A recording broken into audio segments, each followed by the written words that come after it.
নমস্কাৰ সানি technology YouTube চেনেলৰ দৰ্শকসকলক মই সানি আপোনালোক সকলোকে পুনৰবাৰ স্বাগতম জনাইছো।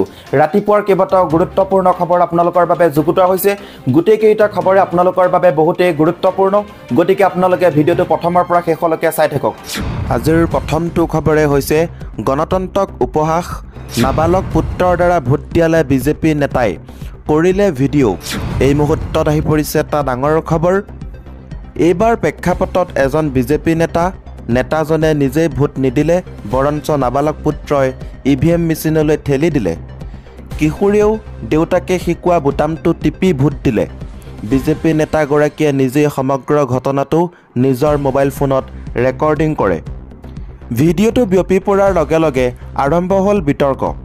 ভিডিঅ'টোৰ বাবে কংগ্ৰেছৰ লগতে বিৰোধী দলসমূহে বিজেপিক সমালোচনা কৰিছে।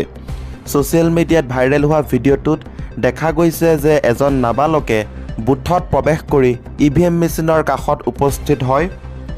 ইভিএমৰ বুটামটো টিপি ভোট দিয়ে। বিজেপিৰ প্ৰতীক পদুম ফুলত ভোটদান কৰা দেখা গ'ল। দেউতাকে তেওঁক পিছফালৰ পৰা ভোট দিয়া ভিডিঅ' কৰিছিলে। স্থানীয় সূত্ৰৰ পৰা জানিব পৰা মতে এই ভিডিঅ'টোত দেখা গৈছে মধ্যপ্ৰদেশৰ ভূপালৰ বেৰাচিয়া অঞ্চলৰ বিজেপি নেতা বিনয় মেহৰৰ পুত্ৰ। বিনয় বিজেপিৰ পঞ্চায়ত পৰ্যায়ৰ নেতা।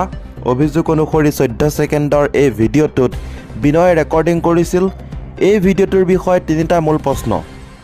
এটা, ভোটাৰক কেনেকৈ মোবাইল লৈ বুথত প্ৰৱেশ কৰিবলৈ দিয়া হয়। 2 নম্বৰতে, শিশুটিয়ে দেউতাকৰ লগত বুথত প্ৰৱেশ কৰাৰ অনুমতি কেনেকৈ পালে। আৰু 3, প্ৰশাসন আৰু নিৰাপত্তাৰক্ষীৰ সন্মুখত পুত্ৰই কেনেকৈ ভোট দিলে, কোনেও বাধা নিদিলে কিয়। কংগ্ৰেছ নেতা তথা মধ্যপ্ৰদেশৰ প্ৰাক্তন মুখ্যমন্ত্ৰীৰ উপদেষ্টা কমল নাথে ভিডিঅ'টো শ্বেয়াৰ কৰি লিখিছে, বিজেপিয়ে নিৰ্বাচন আয়োগক শিশুৰ খেলনা কৰি পেলাইছে। ভূপালত এটি সৰু শিশুৰ সৈতে ভোটদান কৰিলে বিজেপিৰ এজন জিলা পঞ্চায়তৰ সদস্যই। তেওঁ নিজেই ভিডিঅ'টো পোষ্ট কৰিছে। তেওঁৰ বিৰুদ্ধে কিবা ব্যৱস্থা লোৱা হ'বনে বুলি বহুতে ছ'চিয়েল মিডিয়াত প্ৰশ্ন উত্থাপন কৰিছে। এই ভিডিঅ'টোক লৈ বিতৰ্কৰ মাজতে সংশ্লিষ্ট জিলা দণ্ডাধীশে বিষয়টোৰ তদন্তৰ নিৰ্দেশনা দিছে। সেই বুথৰ প্ৰিভাইডিং অফিচাৰক নিলম্বন কৰা হৈছে। অভিযুক্ত বিজেপি নেতাজনৰ বিৰুদ্ধে FIR দাখিল কৰা হৈছে। এই পৰ্যন্ত নিৰ্বাচন আয়োগে এই ভিডিঅ' সন্দৰ্ভত কোনো মন্তব্য কৰা নাই। হাতত আৰু বেছি দিন নাই, আপোনালোকৰ বাবে এটা খুবেই ভাল খবৰ। আহি থকা 19 তাৰিখে গোলাঘাটত এখনি উপহাৰ কুপনৰ খেল অনুষ্ঠিত হ'বলৈ গৈ আছে। টোটেল 50খন বাইক আছে, বাইক আৰু স্কুটি টোটেল 50খন বাইক আছে, 50টা উপহাৰ আছে। টিকেটৰ মূল্য হৈছে মাত্ৰ 50 টকা। এয়া আপোনালোকে দেখিবলৈ পাৰিছে সপোনৰ bike NS 200, Pulsar NS 160, royal Enfield bullet, Karishma XMR, এনেধৰণৰ নামী দামী বাইক। প্ৰথম পুৰস্কাৰ হৈছে হাৰ্লি ডেভিডছন আৰু KTM ডিউকো আছে। বহুত নামী দামী বাইক আছে। যদি আপোনালোকক লাগে তেনেহ'লে স্ক্ৰীনত দিয়া যোনটো ফোন নম্বৰ আপোনালোকে দেখিবলৈ পাৰিছে, এই ফোন নম্বৰটোত আপোনালোকে হোৱাটছআপত মেছেজ দিব লাগিব। আপোনালোকে দেখিবলৈ পাৰিছে হিৰো বাইক, বিভিন্ন ধৰণৰ বাইক আছে। টোটেল 50খন বাইক আছে। টিকেটৰ মূল্য হৈছে মাত্ৰ 50 টকা। গতিকে স্ক্ৰীনত দিয়া যোনটো ফোন নম্বৰ হৈছে, এই ফোন নম্বৰটো আপোনালোকে ধুনীয়াকৈ ছেভ কৰক। ছেভ কৰি হোৱাটছআপত আপোনালোকে আপোনালোকৰ নাম আৰু ঠিকনা আপোনালোকে লিখি দিয়ক। লিখি দিয়াৰ পাছতে আমাৰ টীমে এনেদৰে টিকেট আপোনালোকক ধুনীয়াকৈ লিখি দি হোৱাটছআপত পঠাই দিব। প্ৰফাইল পিকচাৰতে এটা স্কেনাৰ লাগি আছে। সেই স্কেনাৰখনত আপোনালোকে পে'মেণ্ট কৰি স্ক্ৰীনশ্বট দিব লাগিব। এটা টিকেটৰ মূল্য হৈছে 50 টকা আৰু দুটাৰ দাম 100 টকা। যদি এখন বুক লয় তেনেহ'লে এটা টিকেট ফ্ৰী। 500 টকা দিলে 11টা টিকেট পাব। গতিকে অতি সোনকালে স্ক্ৰীনত দিয়া যোনটো ফোন নম্বৰ হৈছে, সেই ফোন নম্বৰটোত এতিয়া আপোনালোকে মেছেজ দিয়ক। আপোনালোকৰ নাম আৰু ডিষ্ট্ৰিক্টখনৰ নামটো লিখি দিয়ক। প্ৰফাইল পিকচাৰতে স্কেনাৰ লাগি আছে, পে'মেণ্টটো কৰি স্ক্ৰীনশ্বট দিয়ক। টিকট লগালগ আপোনালোকে পাই যাব 1 মিনিটৰ ভিতৰতেই। গতিকে অতি সোনকালে আপোনালোকে এতিয়াই যোগাযোগ কৰক। যিহেতু বেছি দিন নাই, মাজত মাত্ৰ 7টা দিন বাকী। 19 তাৰিখে খেলখন হ'ব। গতিকে অতি সোনকালে আপোনালোকে টিকট সংগ্ৰহ কৰক। 2 নম্বৰ খবৰটি হৈছে ট্ৰাক নে বেংক, উদ্ধাৰ হৈছে কোটি কোটি টকা। এখন ট্ৰাকৰ পৰা উদ্ধাৰ কোটি কোটি টকা। ধন গণনা কৰি ভাগৰি পৰিছে আৰক্ষী। প্ৰায় 8 কোটি টকা উদ্ধাৰ ট্ৰাকখনৰ পৰা। ভোটাৰৰ মাজত ধনখিনি বিতৰণ কৰিবলৈ নিয়াৰ সন্দেহ প্ৰকাশ কৰা হৈছে।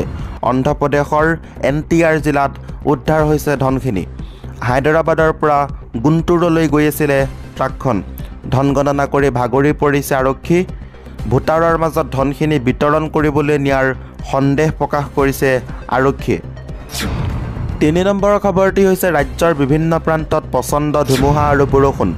ৰাজপথত উভালি পৰিছে প্ৰকাণ্ড গছ, ব্যাহত হৈছে যাতায়াত ব্যৱস্থা। 12 মে পৰ্যন্ত জাৰি কৰা হৈছে য়েল্লো এলাৰ্ট। এটা ডাঙৰ খবৰ এই মুহূৰ্তত আহি পৰিছে। হাহাকাৰ পৰিস্থিতিৰ সৃষ্টি হৈছে ৰাজ্যৰ বিভিন্ন প্ৰান্তত। ৰাজ্যত প্ৰচণ্ড ধুমুহা আৰু বৰষুণ হোৱা দেখিবলৈ পোৱাইছে কিছু জাগাত। বিভিন্ন প্ৰান্তত হৈ আছে ধুমুহা আৰু বৰষুণ। নগাঁৱৰ বহমপুৰত হাহাকাৰময় পৰিস্থিতিৰ সৃষ্টি হৈছে যোৱাকালি। ৰাজপথত বাগৰি পৰিছে প্ৰকাণ্ড গছ, ব্যাহত হৈছে যাতায়াত ব্যৱস্থা। ধুবুৰীৰ চাপৰতো হৈ আছে বৰষুণ। 12 মেলৈকে ৰাজ্যত জাৰি কৰা হৈছে য়েল্লো এলাৰ্ট। কোনকেইখন জিলাত জাৰি কৰা হৈছে yellow alert? Kokrajhar, Dhubri, Goalpara, Barpeta, Chirang, Bongaigaon, Baksa, Bajali, Nalbari, Kamrup metro', Kamrup গ্ৰাম্য, তামুলপুৰ এইকেইখন জিলাত বতৰ বিজ্ঞান কেন্দ্ৰই হাই এলাৰ্ট জাৰি কৰিছে। 4 নম্বৰ খবৰটি হৈছে উৎকট গৰমে দহিছে ৰাজ্য। বিদ্যালয়ৰ সময়সূচী সলনি কৰা হৈছে। ক'ত সলনি কৰা হৈছে বিদ্যালয়ৰ সময়সূচী? উৎকট গৰমে দহিছে ৰাজস্থানৰ বিভিন্ন অঞ্চল, যাৰ বাবে সৰ্বসাধাৰণ লোকসকল বিভিন্ন অসুবিধাৰ সন্মুখীন হৈছে। ঘৰৰ বাহিৰলৈ ওলোৱাটো এক প্ৰকাৰ প্ৰত্যাহ্বান হৈ পৰিছে শিক্ষাৰ্থীসকলৰ বাবেও। এনে পৰিস্থিতিত ৰাজ্যখনৰ শিক্ষা বিভাগে গুৰুত্বপূৰ্ণ সিদ্ধান্ত গ্ৰহণ কৰিছে। ৰাজ্যখনৰ 26খন জিলাত বিদ্যালয়ৰ সময় আৰু বন্ধৰ সূচী সম্পৰ্কে শিক্ষা বিভাগে নতুন নিৰ্দেশনা জাৰি কৰিছে। নিৰ্দেশনা অনুসৰি এই 26খন জিলাত সকলো চৰকাৰী আৰু বেচৰকাৰী বিদ্যালয়ত 1ম শ্ৰেণীৰ পৰা 8ম শ্ৰেণীৰ শিক্ষাৰ্থীৰ বিদ্যালয়ৰ সময় পুৱা 7:30 বজাৰ পৰা 11:30 বজালৈ হ'ব। আজমেৰ আৰু বিকানেৰত 1ম শ্ৰেণীৰ পৰা দ্বাদশ শ্ৰেণীলৈ শ্ৰেণীৰ সময় দুপৰীয়া 12 বজালৈ কৰা হৈছে। ইয়াৰ উপৰিও কিছুমান জিলাত 9ম শ্ৰেণীৰ পৰা দ্বাদশ শ্ৰেণীলৈ শিক্ষাৰ্থীসকলৰ বিদ্যালয়ৰ সময় হ্ৰাস কৰিবলৈ নিৰ্দেশনা জাৰি কৰা হৈছে। অৱশ্যে এই নিৰ্দেশবোৰ কেৱল বিদ্যালয়ৰ শিক্ষাৰ্থীসকলৰ ক্ষেত্ৰতে প্ৰযোজ্য হ'ব। বিদ্যালয়ৰ কৰ্মচাৰী আৰু শিক্ষাৰ্থীসকলৰ সময় একেই থাকিব। ৰাজ্যখনত প্ৰচণ্ড গৰমৰ বাবে মানুহে যেতিয়া কেৱল অত্যাৱশ্যকীয় কামৰ বাবেহে বাহিৰলৈ ওলাই আছে, এনে পৰিস্থিতিত বিদ্যালয়ৰ শিক্ষাৰ্থীসকলে যাতে এই প্ৰচণ্ড গৰমৰ বাবে সমস্যাৰ সন্মুখীন নহয়, তাৰ বাবে মাধ্যমিক শিক্ষা সঞ্চালকালয়ে জিলা উপায়ুক্তসকলক বিদ্যালয়ৰ সময় সলনি কৰিবলৈ নিৰ্দেশনা জাৰি কৰিছে। লগতে নিৰ্দেশ দিয়া হৈছে যে বিদ্যালয়সমূহৰ অন্যান্য প্ৰশাসনিক কাম কাজত বাধা হ'ব নালাগে। অৱশ্যে কিছুমান জিলাত 9ম শ্ৰেণীৰ পৰা দ্বাদশ শ্ৰেণীলৈ শিক্ষাৰ্থীৰ সময় আগৰ দৰেই থাকিব। এই নিৰ্দেশনা যদি কোনো বিদ্যালয় অমান্য কৰে, তেন্তে নিয়ম অনুসৰি তেওঁলোকৰ বিৰুদ্ধে ব্যৱস্থা লোৱা হ'ব বুলিও কোৱা হৈছে। আজিৰ এই ভিডিঅ'টোৰ মাধ্যমেৰে আপোনালোকক কেইবাটাও গুৰুত্বপূৰ্ণ খবৰ দিব চেষ্টা কৰিলোঁ। যদি আপোনালোকৰ খবৰ